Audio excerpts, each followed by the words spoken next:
Buhay na ang aking upo. Ano ba ito? Upo nga. Pag ito ay aakyat, diyan siya aakyat. Yan. Yan, dito paakyatin yan.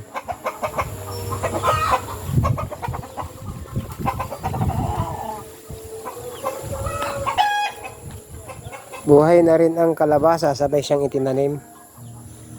Nag-experiment ako kung makakapabuhay ng kalabasa at upo. Habang ko i-din ng bakod dyan, papunta dyan. Ang pinya ko wala pang nabunga ulit. Ayan, may suhi. Oh. Suhi ere. Yung bumunga ng nakaraan. May suhi na siya, ililipat ko yan.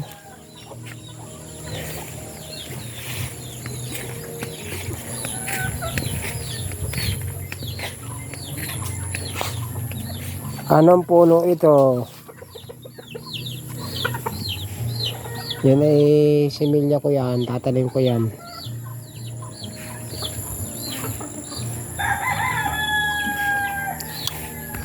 Chik-chik! Pang tinula! Magpahuli ka sa akin at matinula kita. Pero ito yung papaya oh. Pang tinula sa papaya ka. Chik-chik! Ang dami yung mga tandang kayo. Eh, hulihin ko.